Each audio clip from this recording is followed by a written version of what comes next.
Welcome to APL में आप सभी का स्वागत है।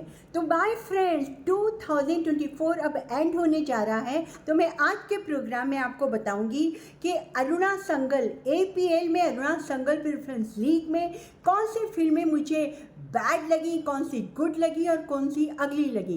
तो आज के हमारे इस वीडियो के सेगमेंट का नाम है गुड, बैड एंड अगली। इन मेरे जो प्रोग्राम्स हैं उनमें टीवी प्रोग्राम भी आते हैं, वेब सीरीज़ भी आती हैं, हॉलीवुड फिल्में भी आती हैं और बॉलीवुड फिल्में भी आती हैं। तो अब मैं आपको सबसे पहले गुड फिल्मों के बारे में बताती हूँ। मैंने थिएटर में जाके देखी थी ग्लैडिएटर 2। इसके डायरेक्टर थे रिडली स्कॉट। ये मुझे इतनी अच्छी लगी कि इसका नशा मुझे आज तक है भाई, वाह। इसके बाद मैंने एक और फिल्म देखी थी जो अच्छी लगी थी मुझे बहुत ज़्यादा, उसका नाम था मैदान। ये फिल्म हालांकि चली नहीं थी। देखिए, मेरे प्रोग्राम में मैं चलने और ना चलने पे, हिट या फ्लॉप पे तो बात ही नहीं करी हूँ। मैं उन फिल्मों के और उन प्रोग्राम की बात करी हूँ जो मुझे बहुत अच्छी लगी। तो मैदान मुझे बहुत अच्छी लगी थी। इसके बाद एक और फिल्म आई थी श्रीकांत, वो भी मुझे बहुत अच्छी लगी थी, वेरी गुड। उसमें राजकुमार राव की एक्टिंग देखते ही बनती थी। इसके बाद एक और फिल्म है लापता लेडीज़, जो बहुत मीनिंगफुल थी, बहुत मैसेज वाली फिल्म थी। हालांकि ऑस्कर में जाते जाते रह गई, मगर ये फिल्म भी बहुत अच्छी थी, कम बजट की थी और बहुत बड़ी हिट फिल्म थी। इसके बाद एक एक्सपेरिमेंटल फिल्म थी फेरी फोक, वो भी मुझे बहुत अच्छी लगी थी। वो थिएटर में लगी थी और काफ़ी हफ्ते रही थी। मैं डायरेक्टर से रिक्वेस्ट करूँगी कि आप उस पर जॉय मत कि आपकी फिल्म कितनी बड़ी हिट हो रही, फ्लॉप हो रही, मगर जिन लोगों ने भी फेरी फोक देखी है उन्होंने बहुत अच्छा इसके बारे में कहा है, क्रिटिक्स ने भी अच्छा कहा है और बहुत एक्सपेरिमेंटल एंड गुडी फिल्म है। इसके बाद मैं एक टीवी प्रोग्राम की बात करना चाहूँगी, उसका नाम है कभी मैं कभी तुम। ये एक पाकिस्तानी टीवी प्रोग्राम है, मगर क्या प्रोग्राम है, माशाअल्लाह, देख के मज़ा ही आ गया। बहुत ही खूबसूरत प्रोग्राम है। अगर आपको कभी मौका मिले तो यूट्यूब पे जाके ज़रूर देखें, कभी मैं कभी तुम। इसके बाद मैं बात करती हूँ बैड फिल्मों की। जो मुझे गुड फिल्में लगी उसको मैं इमोजी देना चाहूँगी, ये स्माइली एंड 2 थम्स अप। इसके बाद मैं बात करती हूँ बैड फिल्मों की। हालांकि भाई सारी बैड फिल्में तो नहीं देखती हूँ ना, मैं तो अच्छा समझ के देखने जाती हूँ, मगर वो बात भी इतनी ख़राब निकल आती तो मैं क्या करूँ। खैर, मैं कुछ एक चुन के बैड फिल्में निकाली हैं मैंने, उसके बारे में बात करती हूँ। एक बहुत बड़ी हिट फिल्म है स्त्री 3, कटे हुए सर का आतंक। भाई उस फिल्म को देख के तो मेरी ज़िंदगी में आतंक आ गया था और मुझे आज तक समझ में नहीं आया कि ये फिल्म इतनी क्यों चली है। तो ये मेरी लिस्ट में आती है बैड फिल्मों में। उसके बाद आती है डेडपूल एंड वुल्वरीन। ये भी मुझे बहुत ही ख़राब फिल्म लगी। अरे भाई, वुल्वरीन को मरते हुए एक फिल्म में दिखा दिया गया था, मैं जाकर रो भी ली थी। उसके बाद वो जिंदा हो गया। और डेडपूल एंड वुल्वरीन मुझे बहुत ही वाहियात फिल्म लगी। उसमें सब ने इतनी ओवर एक्टिंग की और उसके डेडपूल जो बनाया उसने तो हद कर दी, इतनी ओवर एक्टिंग। तो ये भी मेरी ख़राब फिल्मों में आती है। एक आती है बड़े मियाँ छोटे मियाँ।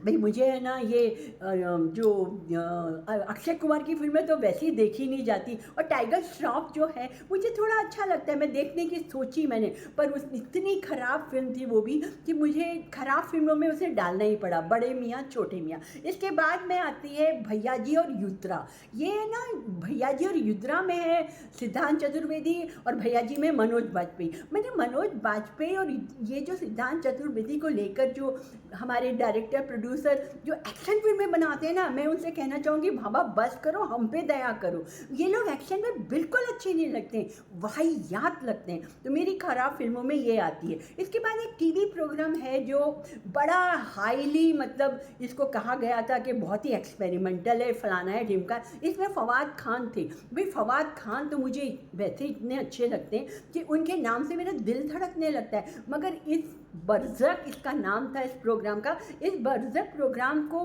देखते हुए मुझे लगा कि मेरी अक्ल कहाँ चली गई, मुझे कुछ समझ में नहीं आया। मैंने 2-3 बार देखकर समझने की कोशिश की, मगर ये बहुत ही वाहियात प्रोग्राम था। भाई आप ऐसे प्रोग्राम मत कीजिए, फवाद जी, आपसे हाथ जोड़कर विनती है। तो ये बैड फिल्मों में जो मैं आपको इमोजी देना चाहूँगी वो मेरा ये है। इसके बाद मैं बात करती हूँ अगली फिल्मों की। भाई अगली फिल्म जो होती है ना, वो ख़राब तो होती ही हैं, मतलब ख़राब फिल्मों में आएंगी, मगर उनको देख के ना ऐसा, मतलब ऐसा मन हो जाता है। तो मेरी अगली फिल्मों में है सेक्टर 36। ओ माय गॉड, इतनी ग्लटनी, इतनी ख़राब फिल्म। और इसमें जो वो बने विक्रांत मसीह, उनको देखकर मुझे ऐसा दिल किया कि थप्पड़ मारूं। इसमें बच्चों को मार रहे हैं, काट रहे हैं, उफ, इस तरह के सब्जेक्ट पर। और विक्रांत मसीह के जो मतलब डायलॉग हैं इतने गंदे, इनटॉलरेबल। ये मेरी अगली फिल्मों में आती, खराब के साथ ही अगली फिल्म भी है। इसके बाद आती है डिस्पैच। इसने तो मतलब सारी हदें पार कर दी। इसमें भी मनोज बाजपेयी हैं। मुझे लगता है मनोज बाजपेयी ऐसे फिल्में करते हैं, उनको कुछ मतलब मेडिकल हेल्प की ज़रूरत है, अकॉर्डिंग टू मी। मुझे डिस्पैच इतनी ख़राब लगी, इतनी गंदी। इसमें मनोज बाजपेयी जो किसिंग सीन कर रहे हैं और लव मेकिंग सीन कर रहे हैं और न्यूड घूम रहे हैं, हद हो गई भाई, हद हो गई।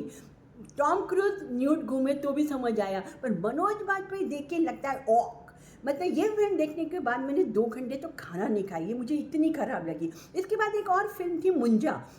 भाई ये वैसे बहुत अच्छी, लोगों ने कहा कि अच्छी फिल्म है, हिट फिल्म है, पर मुंजा मुझे इसलिए अगली लगी क्योंकि इसमें सारे अगली फेसेस थे।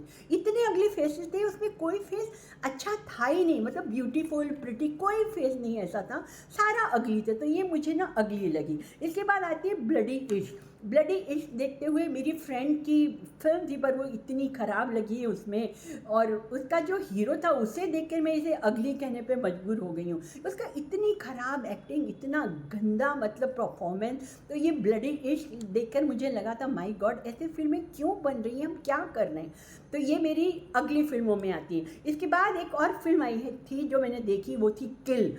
किल में दिखाया था कि एक ट्रेन में जो मर्डर हो रहे हैं, गैंग जो वॉर चल रही है। इस फिल्म को मैं ये नहीं कहूँगी कि ये फिल्म ख़राब थी, मतलब फिल्म में पूरे समय इतना ब्लड दिखाया है, हाथ कट रहे हैं, नाक कट रही है, कान कट रहे हैं, गला कट रहा है, bloody blood, bloody blood, bloody blood, मतलब इतना ब्लड के देख के एकदम लगा अगली हो गया था वो सीन। हालांकि ऐसी फिल्में हमारे यहाँ नहीं बनानी चाहिए भाई, कोरियन फिल्में, चाइनीज़ फिल्में है इस तरह की फिल्म बनाने के लिए, आप क्यों ऐसी ब्लड वाली फिल्में बनाते हो। तो इतना ब्लड देखते हुए मुझे लगा था कि ये है ना अगली फिल्मों में आएगी, तो मैं इसको इमोजी देना चाहूँगी। ये बहुत ही ख़राब सा, अजीब सा था। तो दोस्तों आप मुझे बताएं, आपको मेरा गुड बैड अगली फिल्मों के बारे में आपका क्या ख्याल है, और आप मेरे विचार से सहमत हैं या नहीं। कमेंट सेक्शन में आप कमेंट किया करें, मुझे बहुत अच्छा लगेगा। मेरे यूट्यूब चैनल को आप ज़रूर सब्सक्राइब करें, और आने वाले साल को वेलकम करें और जाने वाले साल को हंस कर विदा करें। तो गाइस मैं आपसे बहुत जल्दी मिलूँगी किसी अच्छे से मैच, फिल्म या टीवी प्रोग्राम के रिव्यू को लेकर। तब तक प्यार से रहें, अपना ध्यान रखें, दुआओं में मुझे याद रखें। सो गाइस तब तक के लिए बाय बाय।